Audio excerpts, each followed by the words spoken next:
ኦሮሞዎች ጀግኖች ናቸው። እናቴ ትሙት እንደ ኦሮሞ ጀግና የለም። ትብብራችሁ ደስ ሲል ቀልዳለን። ይህን ስልጣንማ አይለቁልን። ገመቺሳ እኮ ነው የሚነዱት። አዲስ አበባ ውስጥ የሌለ መኪና አለ እንዴ? ፊራሪ ምናምን እኮ የሚነዳበት ሀገር እኮ ነው። ይህንን የተደላቀቀ ህይወት ዝም ብሎ አሳልፈው የሚሰጡ ይመስላል። እናንተ 4 ኪሎ እያልክ ትዘፍናታል።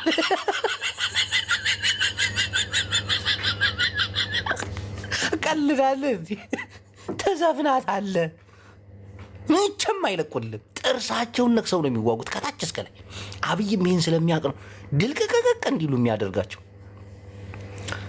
ቢያንስ እኮ ነፃነታቸውን አግኝተዋል እኮ። ቢያንስ እኮ በኦሮሞ ላይ ተረት ተረት አቆመናል እኮ። እንዴ ትቀልዳለህ እንዴ? አዲስ አበባ ውስጥ በፊት እንዴት ነበር?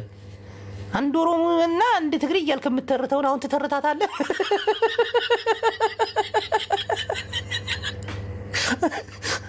ትንሽ አማርኛ ሸፈፍ ብሎ ወደ ኦሮምኛ